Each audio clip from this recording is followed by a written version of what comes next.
Oh, hey guys. So here we are, day 2 of that load I picked up out of Tyson. Oh, don't leave me, kitty. I started talking, my cat was laying on my lap. He's like, I'm gonna leave you. And then he lays down on my leg. But no, day 2 of Tyson load that we picked up in Walla,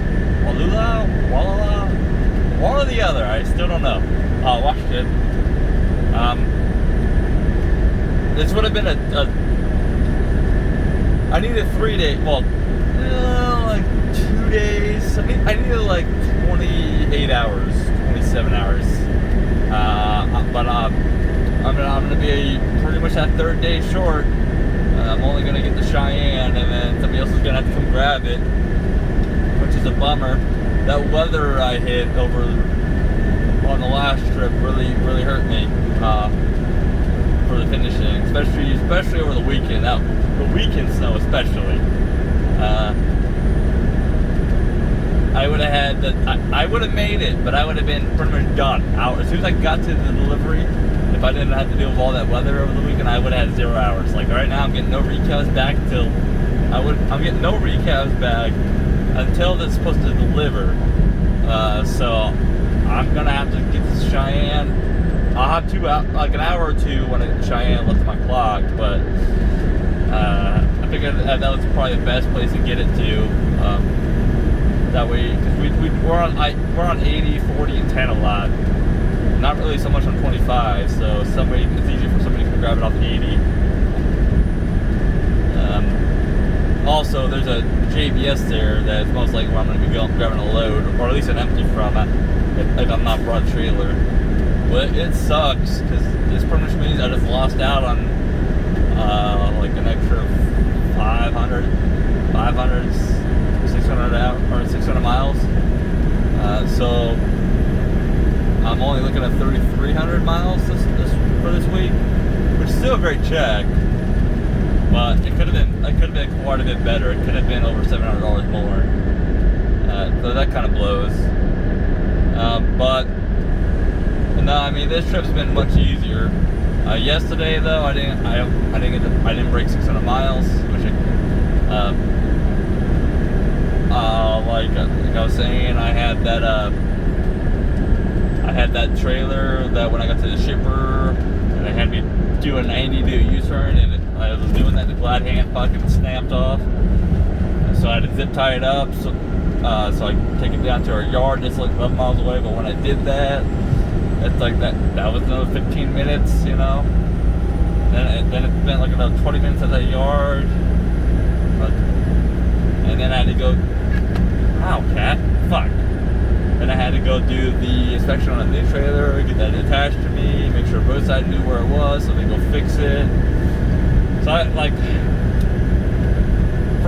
was split off. Where I stopped for the night in the previous day, before I had to go deadhead to grab this load, I was 60 miles away. But that 60 miles ended up turning into 2 hours. So I lost 2 hours of drive time, really. Well, I mean, about an hour and a half, because backtracking and then and then I had to do a lot of climbing. This load is heavy. It's 40.4. So I almost did 600 miles. Almost. It was like 580 something, which isn't bad. I still had like 20 minutes left on my clock. So I could have hit 600 at least, but there would have been anywhere to park. And if I had known where I stopped, I would have fucking just kept going and parked on the off ramp or whatever, got more miles in. Because the place the reason why I stopped where I was, not ran my car down a little bit more, is because I wanted to shower. But the fucking showers are broken, so I didn't get the shower. So that one, so that was out of the question. So that kind of blew. So I'll shower when I get to Cheyenne. Downside is I'll have to move, like where I'll park, I'll do a temporary parking, and then when people leave, I'll drive up into the actual like parking itself and then park. So I'll probably be on the loop behind the Flying J. Yeah, we're currently in the canyon though. earlier. I had a Dodge 2-gear that decided to play chicken with me. And, but I think it's Devil's Canyon. It's the 84 Canyon. It takes you from 15 to 84, or it takes you from 80 to 15th, or 15 to 80, depending which way you go.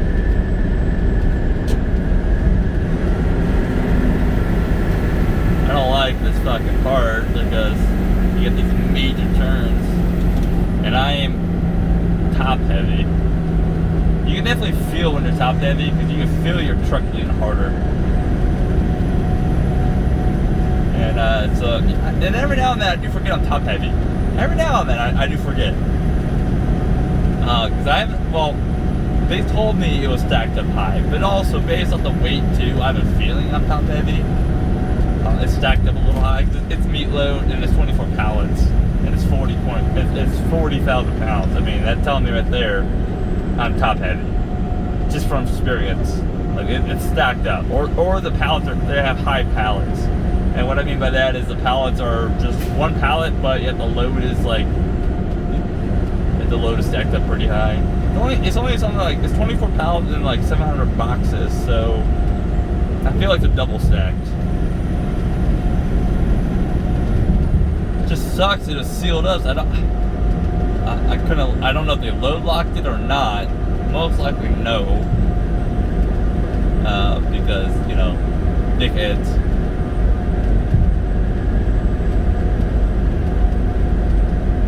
Yeah, man. Yeah, so when I get to Cheyenne, probably gonna get a haircut. That's probably what's gonna happen. I'm gonna take 2 days off, and we get turns like this, 45 mile an hour turn. And when you're fucking heavy, it takes me a bit to get up to speed. Man, but I'm probably gonna get a haircut. And I'm thinking about buying a GoPro. I'm thinking about it. So I'll be in a perfect spot that should do it. But I want the 9. I don't want the 8. So I want the 9 because I can live stream off it and get the the mod lens and all that. But I don't know, because Cheyenne is technically a small market. I just don't know if anybody's going to have it in stock.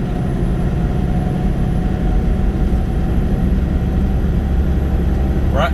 Well, I'm also going to get. I should save a lot on fuel too. I just filled up back there a Maverick exit. What was it? 360 something. I don't know. It's one of the Mavericks up on 15 at 285, and so it saves a little bit compared to national average, and it saves a lot compared to the region. Like Wyoming is all like 310 plus.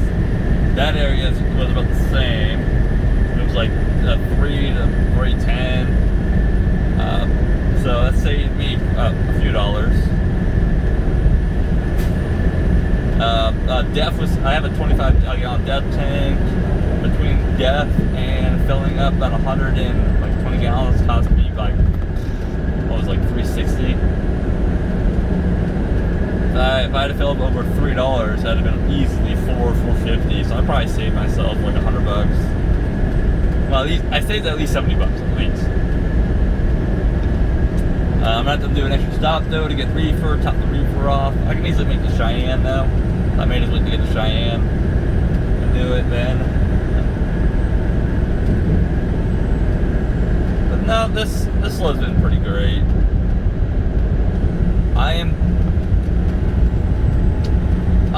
Since the timing of my reset means I'm probably gonna start rolling again the Wednesday night. Yeah, so that means I'll have 8 days to do for next week. So yeah, that should be a pretty good. I should be able to get like around another 27 to that fucking thing. I'm in my lane, and it just, I wish I could disable that permanently. I hate it. But, what was I saying? Oh, I should easily at least get 2,700 plus miles. But, it's gonna help too for start next week, after come out the lease set. That, I'm as soon as I hit I-80, I'm gonna be pushed by the wind. I'm gonna be 80's technically closed right now from east of Rollins to light and high profile, but I'm heavy and it's gonna be tailwind, so I should be fine. I checked earlier on the wind, and it wasn't strong. It wasn't the heavily strong. Like, it wasn't really strong winds. I have this with my radar. The Doppler is what I use, and I pay for it. It's cost me like $3 to unlock everything, which is fine because that gives me a lot of the things I need to see, especially like the wind. At least I had to pay for the app to get the wind at least originally. So it may not be the case anymore. But that wind, depending on the size, I don't know what they call them. It's called raindrops moving across the country. Tells you how strong the wind is. They're not huge, they're not tiny, but they're in between. So it's probably gonna be like 40. It's probably about 40 mile an hour tailwind. So the gust is gonna be a bit strong up in Elk Mountain range, but I'm gonna gladly take the fucking tailwind to be pushed, especially with this weight, because that wind is strong enough, they'll push you up and down hills. So I'll gladly take it. We are about we are 6 miles away from I-80. This trip's been easy going though. Just sucks I can't finish it because I was really wanting to get down to Texas because that would have been a great spot for a reload. Either way, I wouldn't have been able to deliver it, so it probably would have gone to Oklahoma City, but that would have been like an hour shy of delivering it. But we have our mothership's in Sepulpa. But we had a drop yard. We have a lot of local guys in that area, a lot of regional guys too.